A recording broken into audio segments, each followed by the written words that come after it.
Twitter, right? Mm-hmm. All right, cool.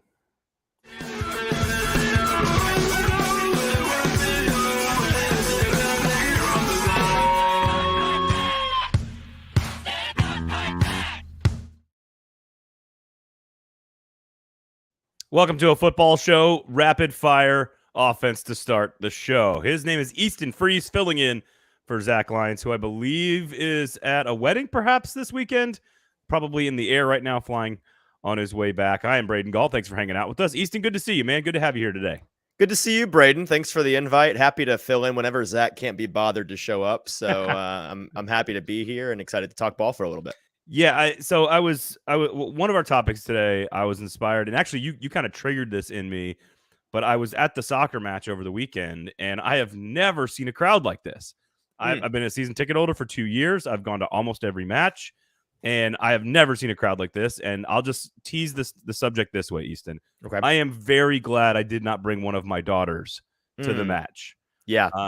That's all I'm going to say. And not a great match for the family environment. I'm with you. No, but we're going to tie that into the Titans, and we're going to make it an interesting topic about the Titans. No empty calories, of course, here on the show. Brought to you by Sinkers Beverages and the Kingston Group, of course. BuildKG.com is the website. I had some work done on the house. My guy, Austin, who used to work for the Kingston Group, helped build the carport that we have at our house by the Kingston Group. This is a guy that, like, no detail left untouched. Kingston Group is now like they're like the Saban coaching tree.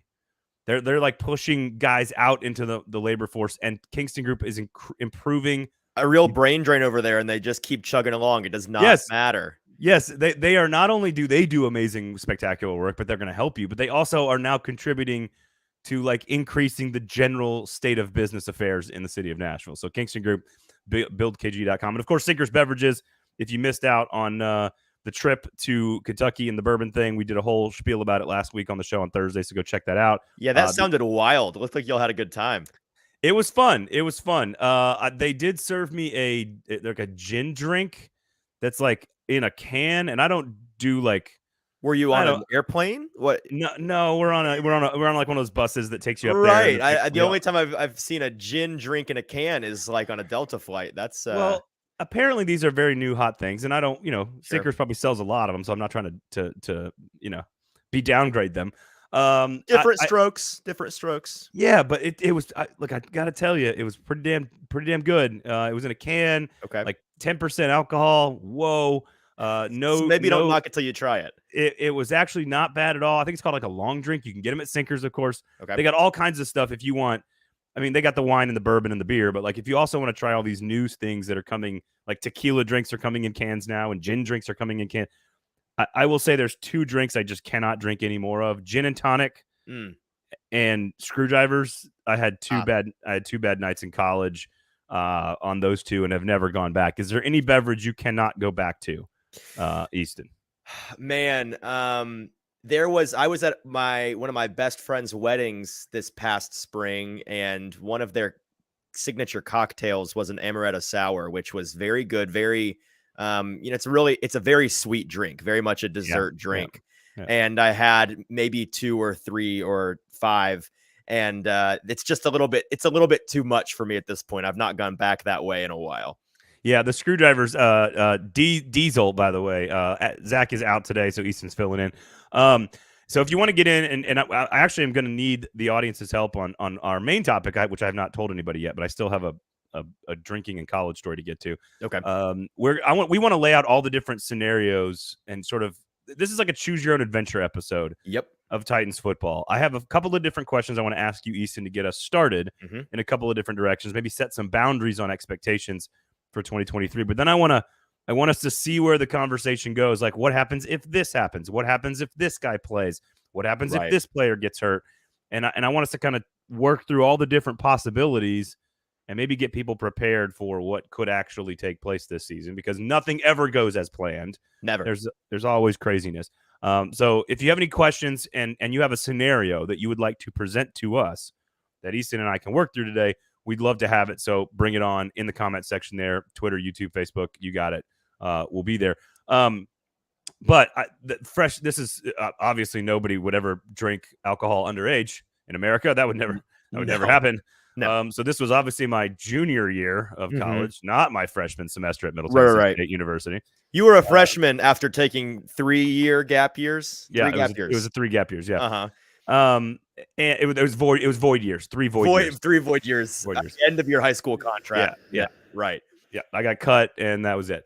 No, it was because of a girl, obviously, as most things start in college. Almost every story starts that way. And it was like I just met this person. I was, we were all smitten, and hey, she goes, I'll take care of the libations. I'll just, I'm bringing the friends. You bring your friends. We get together. We go out, and it was all she wanted to drink was screwdrivers. So she just kept pouring screwdrivers for all 6 of us, like the entire night. Limited palate. You can't you get to like 10, 11 o'clock at night and you're a college kid and you're at a party, like screwdrivers is not the thing. Yeah. It's not the answer. Maybe at a tailgate, like before a football game on a Saturday morning, but not on a Friday night. And a lot of sugar, man. That's asking for a not very fun experience the next morning. Man, we paid for it so hard. I've never had a screwdriver since. But if you wanted a screwdriver, go to Sinkers and get you one. Sure. Okay, so I'm at the Nashville SC game this Saturday. Hani Mukhtar, another hat trick. As was I. Great match to go to. I go to like one, maybe 2 a year, and I feel like I picked a pretty solid one. Unbelievable game. Like, the outcome is great. The 3 points, Hani's hat trick, the whole deal. Like, it's super fun. The team is one of the best teams in all of MLS right now. That Hani is playing at an MVP level again. Like, it is one of the best products you can go see in sports in this market right now, regardless of team.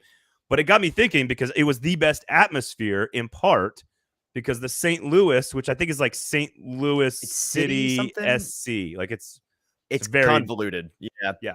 But they have a brand new stadium very similar to ours in St. Louis. It's 22,000. It's a little bit smaller than ours. Size does matter, St. Louis fans. It does. Yeah. And they were very loud. There were more St. Louis fans there than any match I can remember from an opposing. I keep hearing this, and I don't have any frame of reference, but from everyone that is a season ticket holder or Ben Wright over at Broadway Sports Media that covers the team, everyone's saying that it was a pretty raucous atmosphere as compared to the average game. I guess new team from St. Louis, they've just got a really fresh fan base. What do you or is it just that St. Louis fans in general are just a different breed of?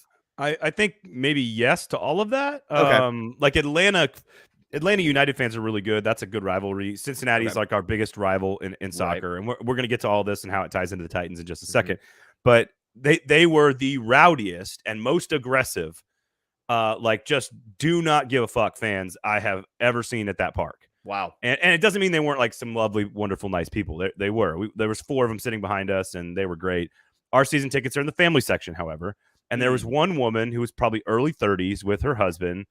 I don't know how the rest of the night played out for them. I can only imagine. Had she had a couple of screwdrivers before the game? Probably. And during. And literally was at one point, it was, I think when St. Louis scored to make it 1-1, she stood up and she looks around at everyone in like, and she goes to like each one of us. Individual trash talk. Individually, she goes, fuck you, fuck you, fuck you, fuck you. That's funny. Fuck you. But not in the family section. Come on, lady. She does it like 6 times to 6 different individuals. 2 seats down from her is like a 9-year-old. And she is, and like even the guy next to me who like doesn't really care, but he's like my season ticket buddy. He's like, dude, come on, you're in the family section. Long story short, St. Louis fans, awesome. They were so rowdy, even if a little inappropriate. They were super rowdy, and it makes for what should be a tremendous rivalry in the MLS for Nashville SC. We've got Charlotte, we've got Atlanta, we've got Cincinnati, Louisville in a lower level. Like, we've got some really good rivalries, and soccer is special, kind of like college football, in that you don't need to like meet in the playoffs to make like the rivalry special. In hockey, St. Louis and Predators fans hate each other too, but it's because they've played in the playoffs. We hate the Dallas Stars because we've played in the playoffs. Titans, the biggest reason, you tell me if I'm wrong on this, isn't the biggest reason the Titans-Ravens rivalry is probably the biggest, not named Indianapolis or the Colts. Yep. Is because they play in the playoffs a lot. Yeah, like because for 2 decades, the Titans couldn't get to the playoffs without running into Baltimore. Yeah, absolutely. So I don't know about you, like soccer might be a little different, but I'm sitting there walking out of that game going like, why don't we have more of this in the NFL? And no, I don't mean drunken cussing assholes. Like that happens at every NFL stadium. There are plenty of those. Yeah, no. Yeah. But like just something that doesn't matter what the records are, doesn't matter what the situation is, preseason, regular season, postseason. Like we hate the Colts. People, the Titans fans, you guys hate the Colts. You hate the Ravens, but only really because you happen to play and they upset you in like 2000 on that one really bizarre Ray Lewis tackle of Eddie George, and like that like kind of sealed the deal. Right. Yes. You know, the issue and is then Tennessee returns the favor in 2019, right? Right. And then they come back here the next year, like the whole deal. Mm-hmm. So like there's lots going on there, which is fun, but I think they need a more there needs to be, I guess here's my question. Can the Titans develop a rivalry inside of the NFL that is something that's not that the Colts are kind of over here? How do you Jacksonville and Houston feel too far away? Right. Is Cincinnati possible? Is it just if they play in the play? I mean, they already have one in the playoffs. That like, it can't be Atlanta or Carolina because NFC feels like you're not going to play enough. Yeah. How do we build a rivalry? Well, let's start by dissecting why exactly it feels harder in the NFL to find that real rivalry than in other sports. I think one of the biggest reasons is because of how much turnover you see in the NFL. In order for a rivalry to be established in the first place, but then sustain over the years, it requires the two teams in question to be at relatively the same talent level throughout, right? You kind of lose that rivalry when one team stinks in comparison for years and years. It's Tennessee and Bama for years, where Tennessee fans for a decade, we're talking about how this, there's still this rivalry and Bama just, daddies you every year, big dog. It's not even close. And at what point is it no longer a rivalry, right? In the NFL, teams go up and down the rankings every year pretty dramatically. And there are a handful of franchises. I mean, like Baltimore, who is one of the couple of franchises in the league that manages to have sustained success pretty much for the entirety of this century. The Titans, not so much, but it just so happens the number of times the Titans have been good, they've run into the Ravens, right? With these teams like Cincinnati in question, or the number one team not in the Titans division that my mind goes to is Buffalo, just because they've played 5 times in the last 5 years and it's not been a one-sided rivalry. It requires teams to be on the same talent level. And in the NFL, a big part of that is, do these teams have generational quarterback talent, or at least franchise quarterbacks that stick around? That's why you saw Tom Brady and Peyton Manning develop a New England-Indianapolis rivalry over the years, because those two guys were mainstays, right? With the Titans, you've had that with Ryan Tannehill for a couple of years, but nobody thinks that he's going to be the guy for the next 5-6 years. I find it difficult. You get what I'm saying? Yeah. So I think and maybe this is just like my college football background. Okay. In that, like, I view I do agree that there's a difference in, I'm going to put soccer and like college football over here in a category, because they kind of function a little bit more similarly. EPL, soccer, like all that it all kind of functions similarly to college football, in that, like, I don't think a rivalry necessarily needs two teams. Like you mentioned the Alabama-Tennessee thing. Alabama could win 14 straight. It's no less of a rivalry when Tennessee beats them. Well, it's because of that tribalism, right? That's yes. The tribalism exists in soccer and college football. It doesn't really exist in the NFL as much. And I would argue the players have done some of that, where like they don't, like, the players like are all buddies on all these teams. Like it's at the NBA, there's no rivalries in the NBA. Like I miss players that hate each other, man. Yeah, I want dudes to hate each other's guts, and they just don't do it anymore. So I think there's two things. Like, I think you're probably right to say that quality and stakes are what like drive a professional rivalry, right? Like, but like Baltimore and Tennessee in the playoffs all the time. By the way, a great rivalry was this woman and her husband for the entire second half of the match after Hani scored the PK and they went up 2-1.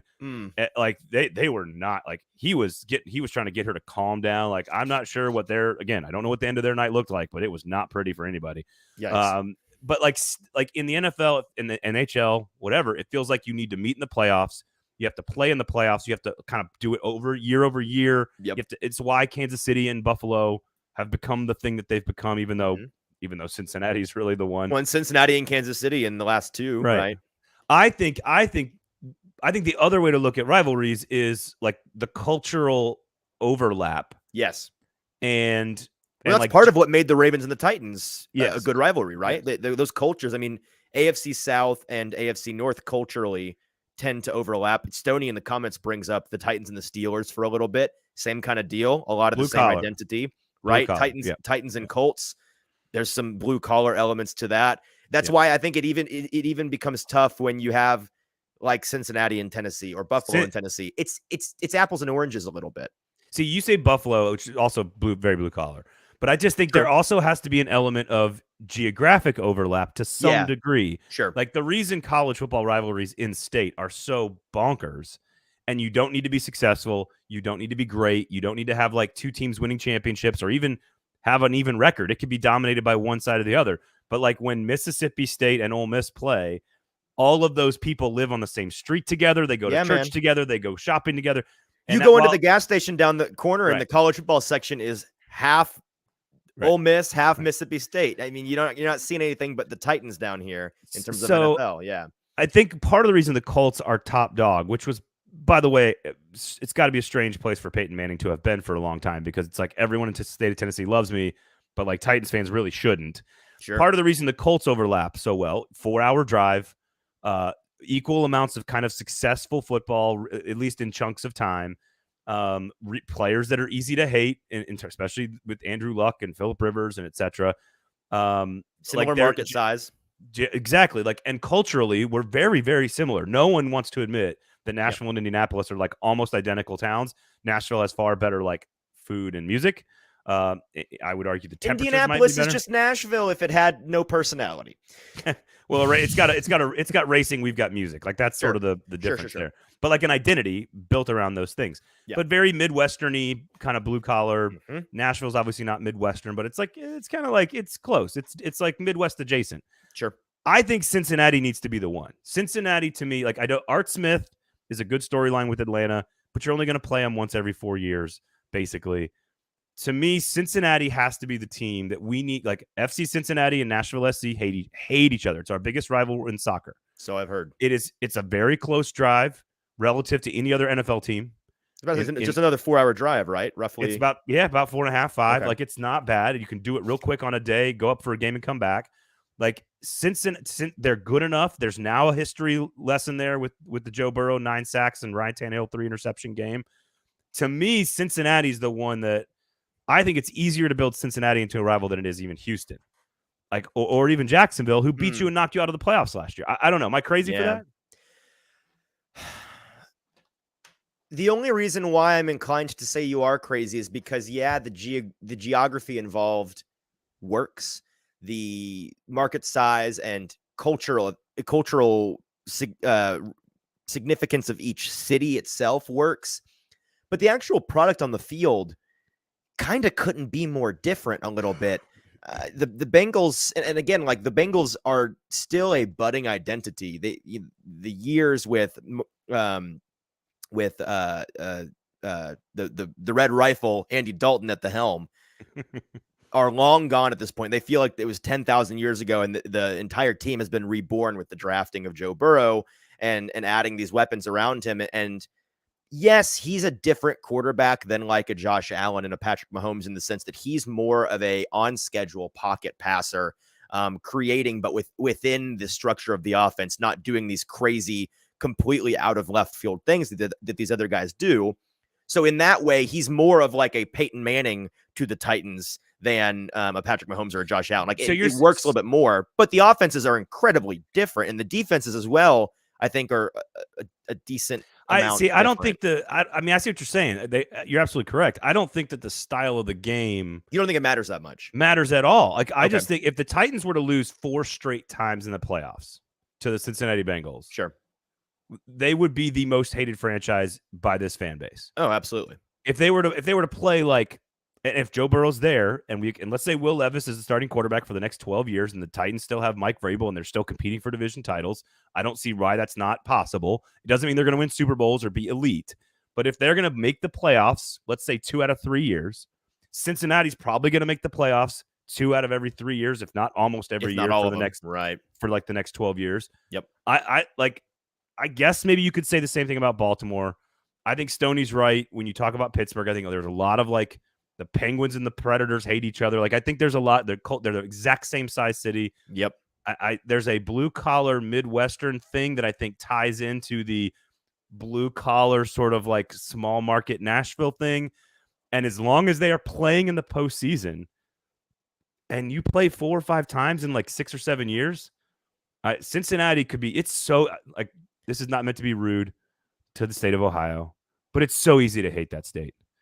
It's so like, I think Indiana is way more charming, even though it's like more boring. You say that with no offense. I'll say it with all offense. The city, the state of Ohio should not exist. We should just portion it off to the surrounding states. But because it does, yeah, I do despise the state of Ohio. But my mom's from Michigan, so from birth, that was ingrained deeply within me. Right. I dated one girl in Ohio. It was the most fun parties I've ever been to in my entire life. But man, they were freaking batshit crazy. Cincinnati's a fun place to go to. I go for Reds games. There's great breweries. The best breweries in Cincinnati are in Kentucky. Stoney says MLS teams play 34 games. Season lasts very long. How does the length of the season and the number of games factor into this? I'd have to double check, but I don't think it's kind of like playing the Colts more than you think. Like, right. The Titans will play the Colts twice every year. Right. You're probably going to play your teams in the Eastern Conference twice every year. I think that's right.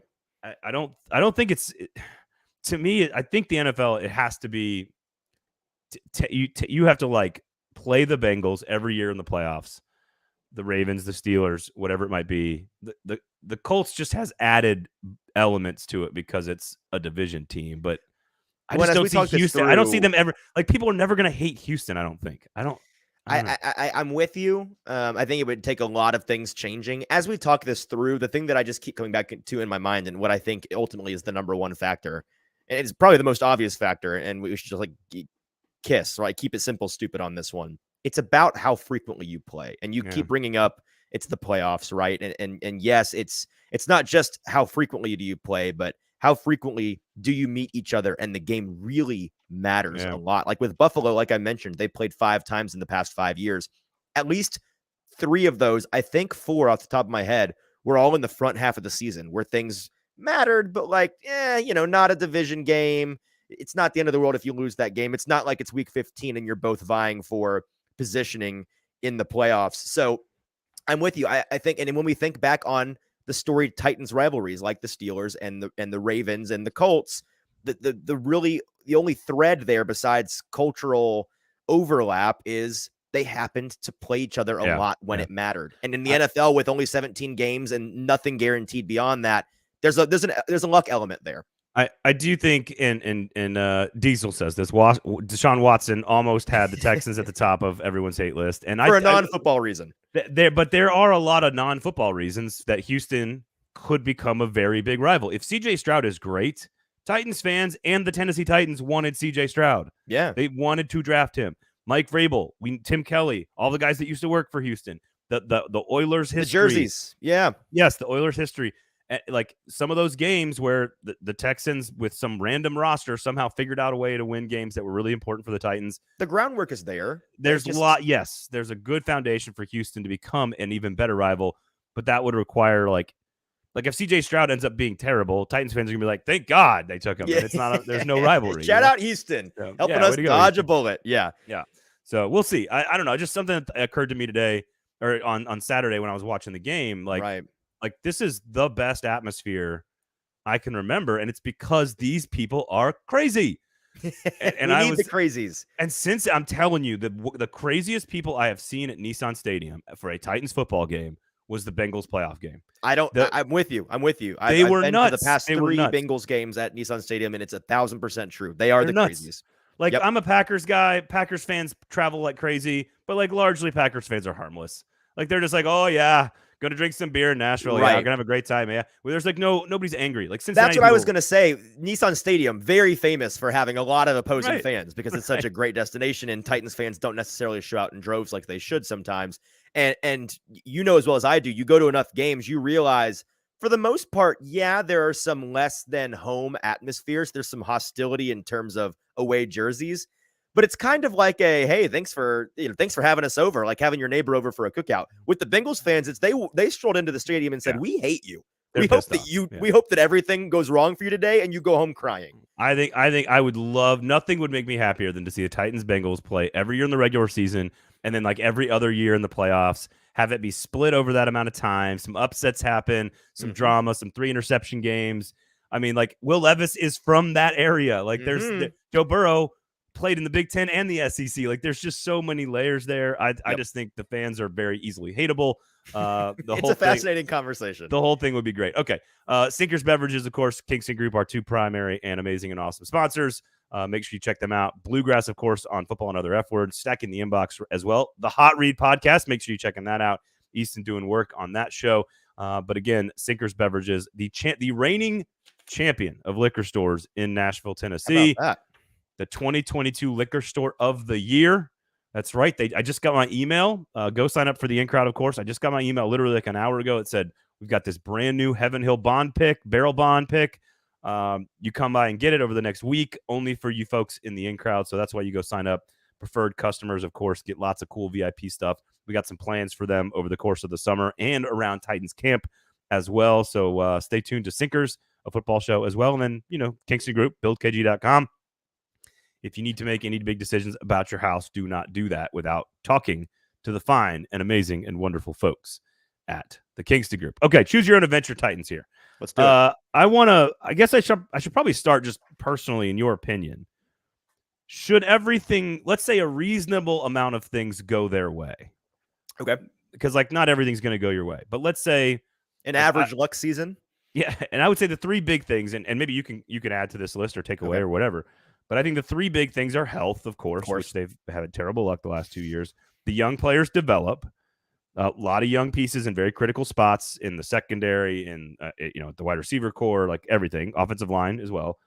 And Tim Kelly and the new coaching staff gels quickly, comes together quickly, and the system works with the current pieces.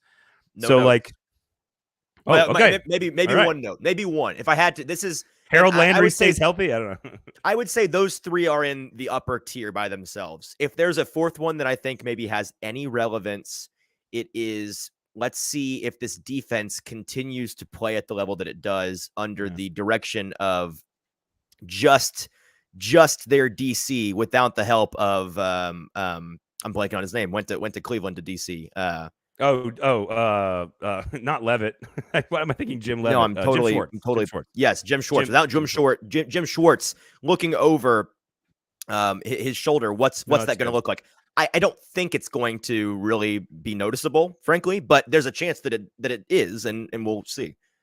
What? Okay, how about this? What if we include like coaching changes as a catch-all? That's yes, yeah. For a lot Tim of coaching Kelly, turnover. Does it work?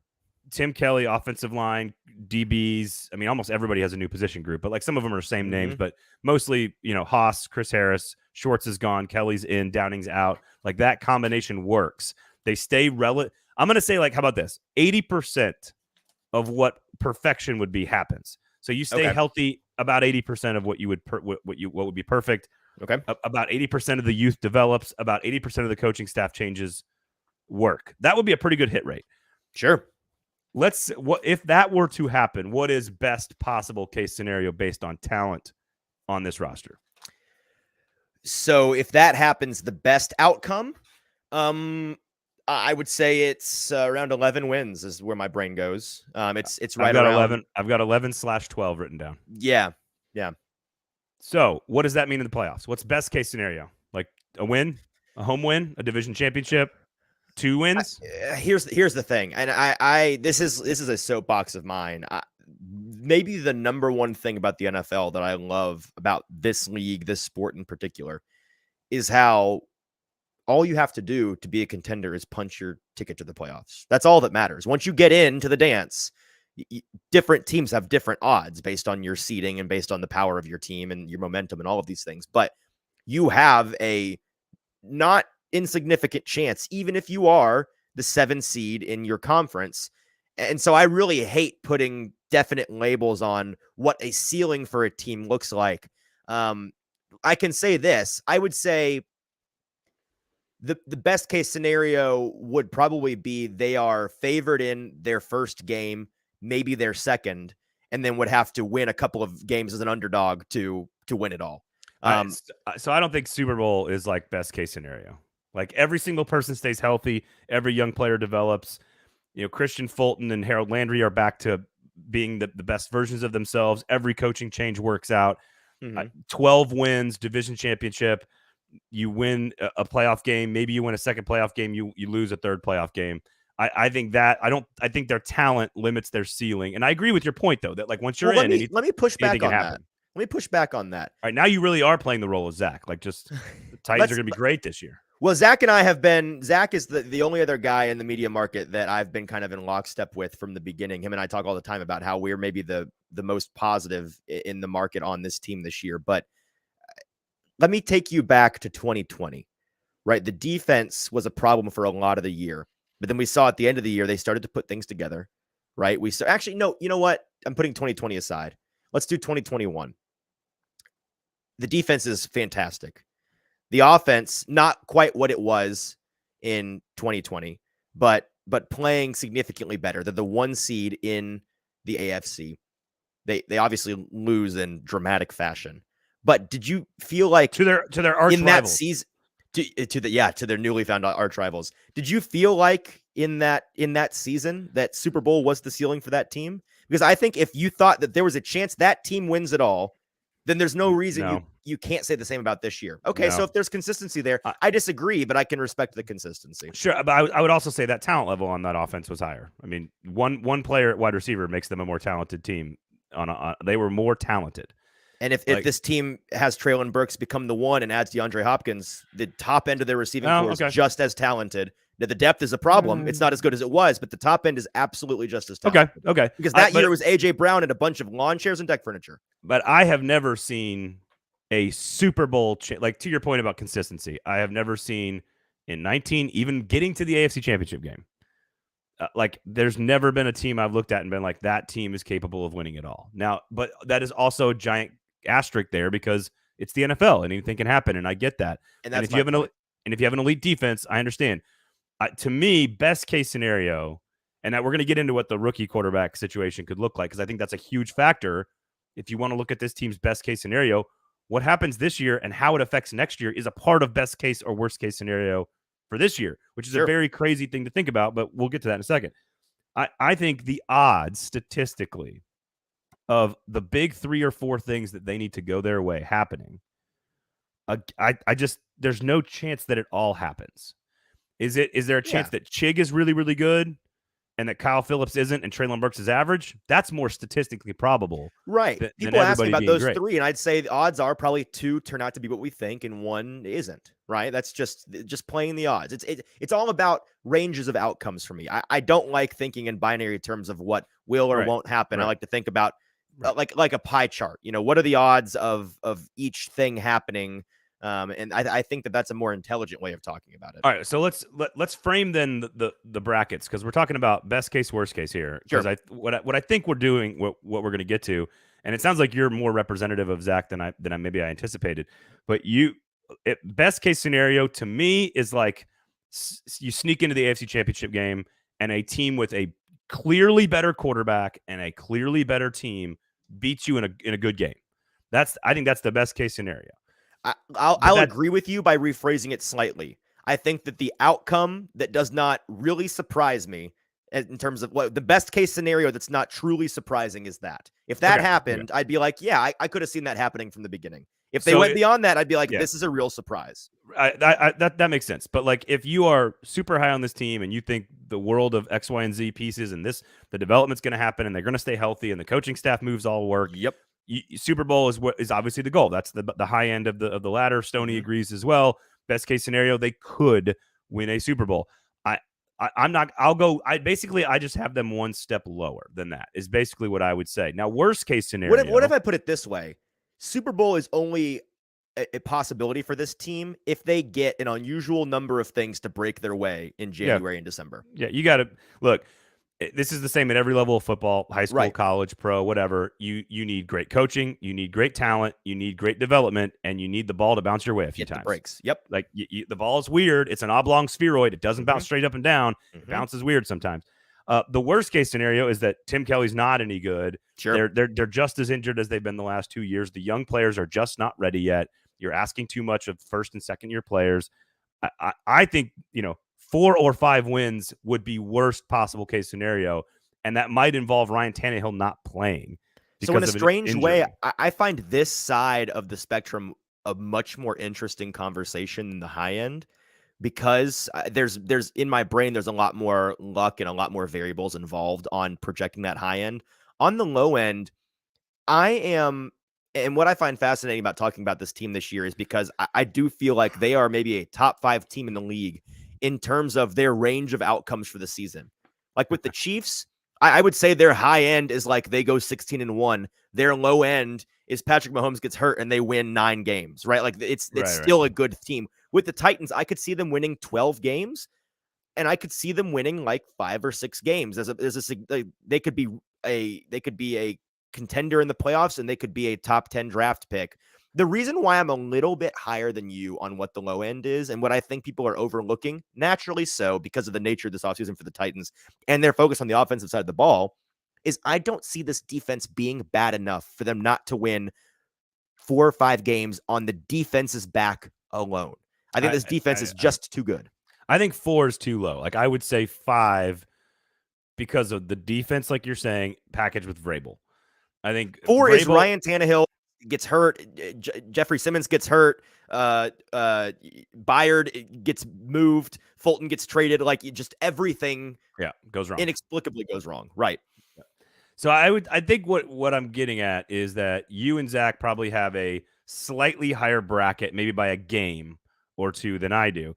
Now, I think what's interesting is the discussion about fans and expectations within that bracket.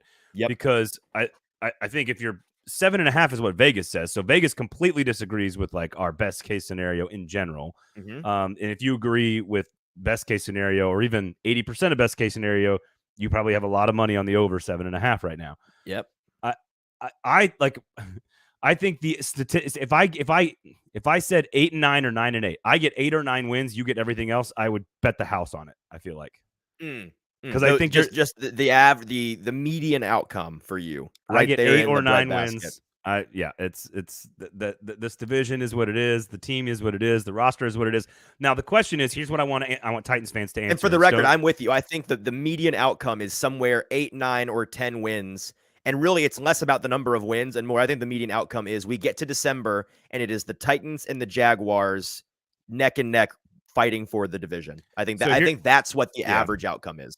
I think I completely agree. AVing says Titans have not had a break in years. I think they are due. There's no question about that. No way they lose more than 7 games with their coach. 10 and 7. That's a lot of wins for a roster that, in my mind, doesn't have 10-win roster talent. But I'm okay with debating that and being wrong about that. It's totally fine. I want to know though because obviously Zach and Mike and you and I, we had all these conversations at the end of last season about beating the Jags and getting the chance to play in the playoffs, or losing to the Jags, getting a better draft pick. Like I was always on the side of give me that playoff game. That's the reason I'm a fan. No exceptions. Give me the division championship. Give me the bragging rights over Jacksonville.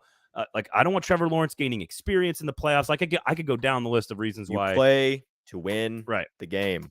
I understand picking 11th is better than picking 19th, but maybe Peter Skoronski was still there at 19th. Just saying, Zach. Okay. I just like talking shit to him when he's not here to defend himself. Yeah. It's awesome. He can't give you some crazy snarky response. Stoney points out, by the way, Titans do get 4 games in 2023 against what he calls 2-win roster talent. Wow. I'm assuming 2 of those are Texans. And then, I don't know, Carolina. Didn't Texans win 4 last year, and they're better this year? The Buccaneers? Yeah, no, I'm with you. But still, they do get an easier schedule this year than the last couple. No question about that. But 2-win NFL talent is really hard to find. That's Arizona and maybe Tampa Bay and nobody else. Yeah, hard to find. Here's the question, though, I have for Titans fans that is along the same lines of the debate we were having going into the Jacksonville game, which is what happens if Ryan Tannehill is fully healthy, the team is average, like the defense is solid, the offense is a little below average, which still would be improvement. Sure. And they are about in the same place as they were this time last year. Like, let's say they're 8 and 8 going into the last game. They're gonna beat Jacksonville at home, and they win the division. Right.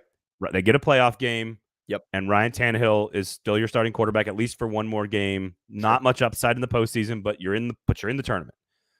I want to know if Titans fans are happier with that, or maybe missing the playoffs, being 7-10, but like clearly the baton has been passed to Will Levis.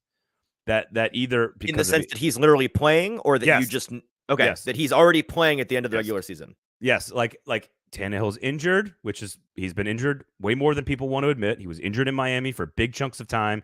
He's been injured here. He's also been very good. I'm just saying anything's possible. Let's say, or they're sitting there and they're, I don't know, like 6-9, 5-9. Right. And they're like, all right, we've been eliminated. Let's play Levis. It's a little Justin Fields in Chicago last year action where it's fun, but you're not really contending, right? You're playing in games, but you're seeing what you've got out of Levis. He's getting reps. You've seen something you like. You're not going to bring Tannehill back next year, no matter what happens. Whether you go 9-8 and win the division and play in one playoff game and win that game or lose that game, or Will Levis plays the last 4 or 5 games, or Will Levis, takes over for a torn ACL. Ryan Tannehill. Wait, are you saying definitively you don't see any scenario in which they bring Tannehill back? I don't see any scenario in which Ryan Tannehill is back. I completely disagree. Will Levis can stink, and then they have to bring him back. Maybe. If Will Levis has a year like Malik did last year behind the scenes, you and I are there on Wednesday in October, and it's like, woof, this looks like he looked like in May. So what are they going to do? What else option they have? Well, first of all, Will Levis today is already ahead of Malik Willis last year. So that's the end of that discussion. Oh, you mean where he was last year? Yes. I'm with you. As far as where they were in their OTAs rookie minicamp heading into training camp. Incredibly low. He's already, but yes. Valid. But he is well ahead. Like I'm almost not considering Malik Willis in this conversation. I don't think it's the right thing to do. I don't think he's a part of this team more than as a quality backup or a trade chip. This is about how good can you get Will Levis and how much can you learn about him in this season so that he is ready to take over a la Patrick Mahomes and Alex Smith in 2024. That's certainly the chalk plan. Yeah. So the question is, all of a sudden you look up and you're 5-8. Okay. And Will Levis is playing because it's just time to play him. It's time. Like whether Tannehill's hurt earlier in the year or they're out of the race and it's time to play him. Are you happier with 4 games of 7-10 Will Levis getting some reps, maybe showing some flashes, showing us that it looks like he could be the starter, because you're never going to know until he actually becomes the starter. Sure. Or are you okay with like which one changes expectations for the team long term? I think it's Levis actually.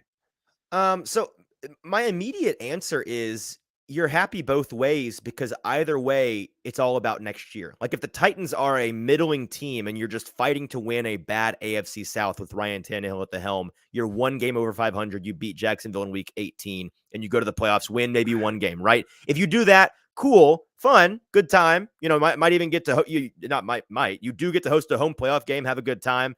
But then everybody with a brain is saying like, okay, but this is all about I need more information. How did these second-year guys that we're looking to pop this year, how'd they look? What kind of momentum do we think they're going to have next year? What have we heard about Will Levis behind the scenes? Because we haven't seen him play in this scenario. On the other side of the coin, Will Levis is playing, right? The team is not great record-wise, but there's a lot of promise, and it's fun getting to watch this guy develop in real time on the field on Sundays. Either scenario, it's all about what happens next year. So I would lean, if I had to pick one, I would lean Levis only because if you get to see Levis, if fans get to see Levis on the field on Sundays, you're selling season tickets, dude. You're selling. It's better for business. It's better. It's not a disaster. Yes, assuming it's fun. right. That is a much more definitive. Fans will feel better about next year as less of a projection and more of a tangible thing. Like we can see this happening. Than if we get to because imagine in your Tannehill scenario, right? Behind the scenes, hey, this team's 8-8. They're going to fight to win a bad division on the first weekend of January. But hey, for 2.5 months now, there's been a growing clamoring from the media and from folks getting to see him at practice each week about like, hey, this guy, he's looking like the guy that's going to take over. That's exciting. But for fans, it's still going to be like, okay, I'm excited, but I'm going to believe it when I see it. He already is a Tannehill. Like the first day I saw him at camp, I was out there with you, rookie. 1,000%. He looks like Ryan Tannehill. That's 100%. He runs like Ryan Tannehill. He plays like Ryan Tannehill. He looks like Ryan Tannehill. That some people might say that's a great thing. Some people might say that's not so great. Diesel says, "Look, I'd much rather send off the quality vets on a high note. I don't want to see Tannehill, Henry, or Byard go out on a low note. I think that would be side true of things. That's a bummer. Like that is going to be a bummer no matter what. Yeah, Byard ain't going. I'm just telling y'all, Byard ain't going anywhere. There's gonna be an extension. Tannehill and Henry, I think they are not in the Tannehill business after this year. Is there a chance they do something with Henry's contract? Maybe. I'm not sold they're done on Henry. I'm really not. I'm with you. I think that they're going to wait and see. Like every year with them, it's let's see if Derek still got it. Does he still got it? All right, another year. All right, another year. Which brings me to what I think is actually not 12 wins. And this is going to sound crazy. This might be the hottest take ever on this show. No empty calories. Go to Sinkers and go to Sinkers. Go to Kingston Group. I could argue that the best when we talk about best case scenario, it's like 11 wins, maybe 12. You make a deep run in the playoffs, you get to the AFC Championship game. I could argue. You could argue this. That the best case scenario for the Tennessee Titans franchise is for Ryan Tannehill. They're like, I'm trying to do the math here in my head. They're like 6-6. Okay. Somewhere in that ballpark. They got 5 games left. Maybe they're 5-7. Okay. Tannehill gets hurt. God forbid. And not what I'm rooting for. Sure. But I'm laying out the hot. But it happens. It happens. Will Levis steps in and starts the last month of the season. Yep. They go 4-1 with Will Levis. They make the playoffs with Will Levis. Doesn't even matter what happens. First round exit. Who cares? Doesn't even matter what happens in the playoff. You have found your guy, and you get the playoff game, and you have excitement going into next season with the guy that is clearly going to be the starting quarterback, at least for the foreseeable future, 3 or 4 years. That is actually the best possible case scenario. I think I could argue. I see why you think it might be hot and why folks might think it might be hot. And on the surface, it is hot. But when you take 10 seconds to think about it, it's actually it's not even a matter of opinion. I think it's objectively true because this year is all about, do you get Tannehill and playoff contention, or do you get Levis and gear up for the future? This scenario is just having your cake and eating it too. So of course it's the best scenario because you get Levis and you get the playoffs. So yeah, if that happens, which it's probably not going to, if that happens, that is the best case. Here's the thing. Like I am not the guy who thinks Will Levis is going to be elite. I don't. I think he is going to be like the number 14 best quarterback in the NFL for 10 years. Like that's what I think he is. Okay. I think bonafide starter. I think he's a starter, and I think he's a guy. More of a trailer than a tractor. So like that, I just want to make sure that's clear. I am not like, oh, he's the next Joe Burrow. Like that's not what I'm saying. I think there's a very real chance with an offensive line that's still completely unproven. We have no clue how good the offensive coordinator is going to be. There's not a lot of weapons around him. That Ryan Tannehill is once again running for his life and eventually is just too beat up to go. And then all of a sudden you throw Will Levis out there and the guy just he goes 3-2, let's say. Down the stretch. Where we diverge. I don't see that happening. They beat 3-2 is not that hard for no, not that part. Not that part. The Ryan Tannehill running around like he has the past 2 years part. That's what I disagree on. I hope. I mean, listen, if you're a fan, everyone's screaming for you to be right. But there is no. When people ask, why do you have faith in this unproven line? No. It has nothing to do with the faith in this line. It has everything to do with, in comparison to what they had, it cannot get worse. I totally agree, but that is not necessarily like. It still may not be good enough to win. Doesn't mean it's good. Yeah, no, they can go from abysmal to really bad. Yeah, absolutely. Right. Peter Skoronski, like of all the 5 positions, he might be the best guy. There is one position that is significantly improved with an elite marquee player. Peter Skoronski. That's it. You might have you're probably better at left tackle. I know you're better at left tackle. I'm sorry. I know you're better at left tackle. If Skoronski's starting there, maybe. No, I agree. Hey, listen, you know me. I'm for it. Let's see it. I'm not Aaron Brewer, I think eventually will be better than Ben Jones, but I think you're losing a lot of intangibles at that position. I think Brunskill and Nate Davis are comparable. I think Brunskill's a good player. I think Nate Davis is okay, good player. NPF is a big part of this conversation of developmental youth. If NPF takes a big step forward, I think this offensive line is clearly better than last year, but how much is still a major question.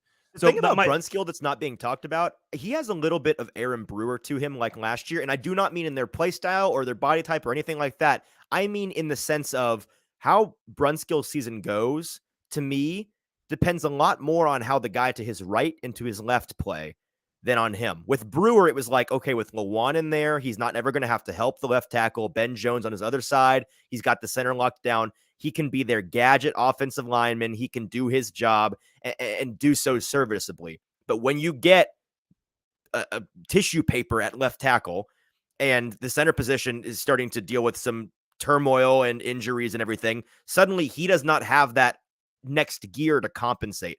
Brunskill's kind of the same way. Like, I think if NPF takes the year 1 to year 2 leap and Brewer is better at center than he was at guard, I think Brunskill's going to have a perfectly reasonable year, right? I can agree with all of that. And I think we kind of all agree on the offensive line, although I guess in theory, not all of us. Some think that it's going to be a disaster. I've talked to at length. I don't think it's going to be worse. I think it's better, but that could go from like it can't be worse. It could go from 30. No, I agree. It could go from like 30. I mean, Peter Skoronski alone makes them better. So I think they could go from 32 to 32, and just the worst this year is way better than the worst last year. Like I just don't see it being worse in comparison to that line. But here's the other thing that people do not talk about with Ryan Tannehill, and I don't know if it's my fault. Maybe it's my fault. It probably is. But in 2016, he missed 3 starts. In 2017, he missed 16 starts. In 2018, he missed 5 starts. We all know about 2019. Got to say, now into the Titans era. He only started 10 games, but of course, one of those, it was because of Marcus. Sure. So he didn't, quote unquote, miss those starts. Not his fault. Yep. Started all 16 and 17, 2 years in a row. Then he missed 5. My point is he has missed a lot of football. Not in his first 4 years where he played every single game. Every single game. Understand, Braden. The Dolphins don't matter. It doesn't matter. All of that gets wiped from the ledger. We forget that it exists. It's all about what he does. The air is different. His body composition is different. Like, he becomes a different Pokemon when he moves from Miami to here. Different, totally different person. Same name, looks the same. New dude, fresh start. So that's 7 seasons, right? That's 7 seasons. Yeah, 7 seasons. I'm just going to count 16 games here. 16 games times 7 seasons. That's 112 games. He started 79. He could have started 112 games over the last 7 seasons. He started 79. Right. He's missed 30 games. Right. So I say that not to say that it's going to happen or that I'm rooting for it to happen or whatever. I'm just saying the guy's an athlete. He runs around. The offensive line's not exactly great. He's now even older. I think you can.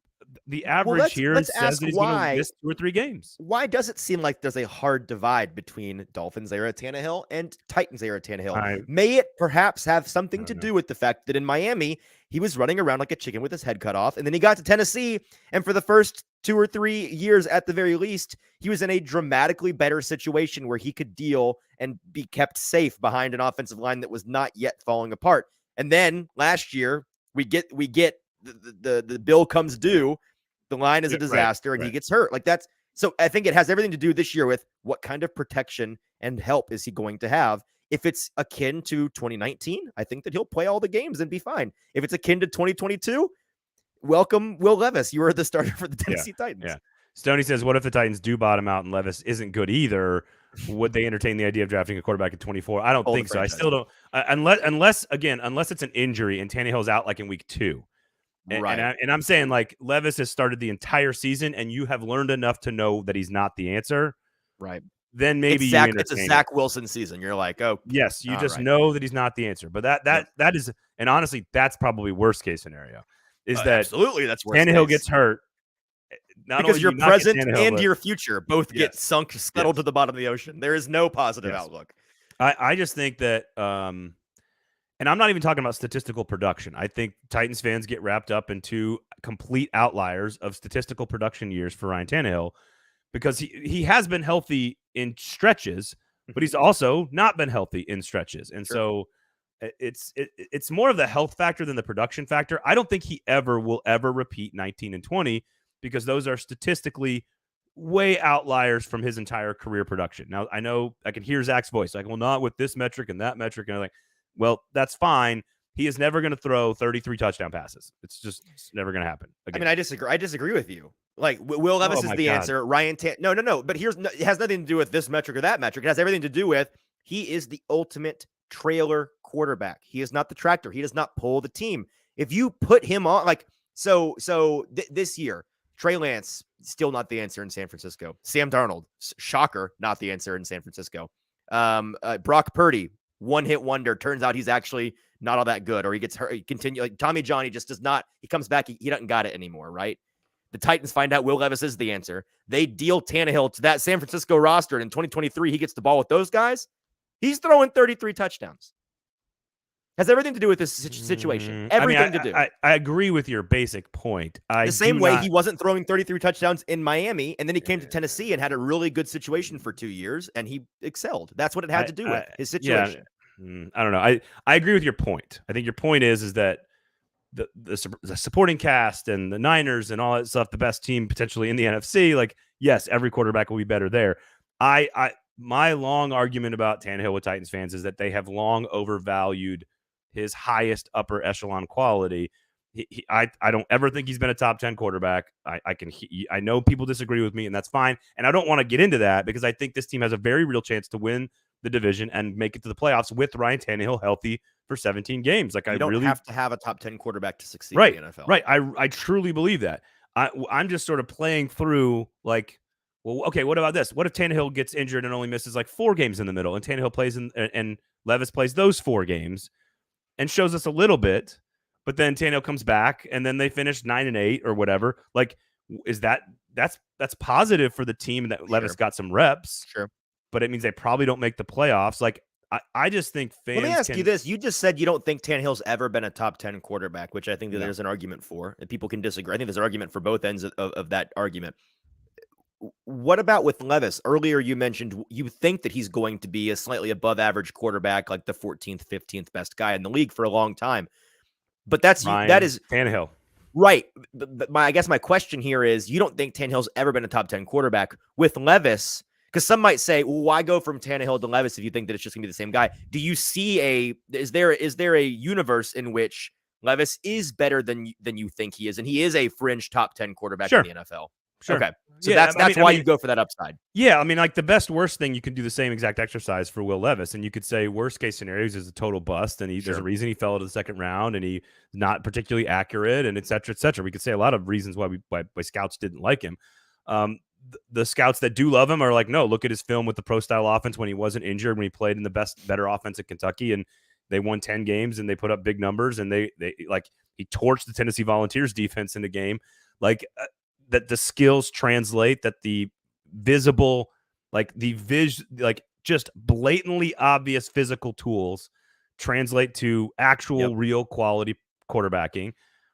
Sure, the upside is maybe like 7th or 8th in the NFL or whatever. I've always said my 100th percentile comp for Levis is Matt Stafford. Like, that's the best outcome for him. Stoney says that's a good point. Stoney says the spectrum for Levis is Matthew Stafford to EJ Manuel. I think that's probably right. Yep, I think that's perfect.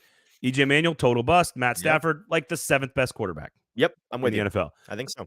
I think that's why I'm probably hedging by saying I think he's just 14th or 15th. I completely agree. That's the most likely outcome. I think that you're right. And that's who I think Ryan Tannehill has been for his entire career. Because you know whose numbers are identical to Ryan Tannehill's numbers career-wise? Joe Flacco.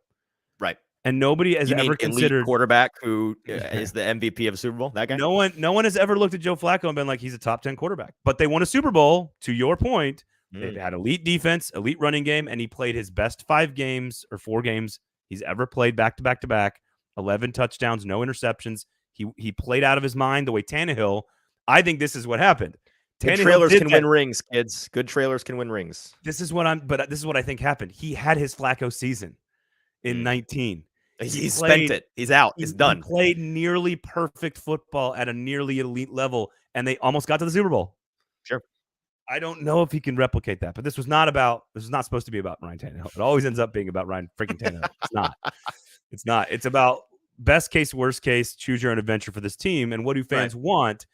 And I think Will Levis stepping into play hero to lead this team to the playoffs is like a dream scenario for this franchise. That would be the dream, I think. But yeah, that's just what I think.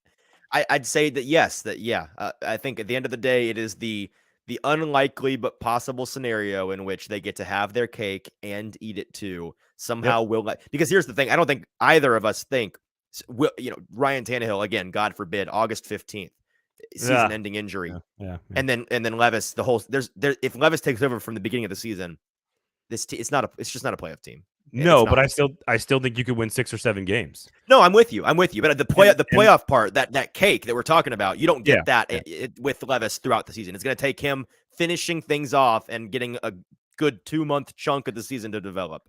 But if he does start the majority of the season or all of it because of an injury, again, worst case scenario for Tannehill, and they win 6 or 7 games, I think fans are going, hell yeah, we got our guy. Sure. I mean, unless it's so bad and they're winning exclusively on defense and it's all Derrick Henry in the defense or whatever, maybe then it's not a commentary on Will Levis. Maybe it's a commentary on Mike Vrabel at that point, in which case also the future is good. Sure. So I will say this, like, as a Packers fan, I am more excited to watch Packers football than when I thought I had a chance to win the Super Bowl last year. And I know that's crazy. Or the year before that. More likely the year before that. Because it's something new. It's a new generation. It's the plan that's executing and unfolding in front of us. Like, I am more excited to see the future Titans. And certainly Rand Carthon is betting on Will Levis being that Matt Stafford upside, not regular middle class upside. Right. I just think it's the outcomes, the diversity of outcomes, and you said it earlier in the show, the diversity of outcomes for this particular team in this particular season is so wide. And it needs so much context to be able to understand what the next year is going to look like. And I think that's an extremely entertaining place to be. It makes our jobs really fun, right? There's so many things that can happen. I love it. I love it. All right. Tell everybody where they can find you, where they can listen to you, where they can hear you, all that great stuff. Hey, right here on the 440 Podcast Network. You can check out my show, the Hot Read Podcast. Off-season schedule. We're doing first thing Monday and Friday mornings until we get to training camp, and then we'll change it again. But we do a lot of Titans talk, a lot of NFL talk. Me and producer JT are on there with a number of guests all the time, and we also are big into the draft when that season comes around. So come and check us out.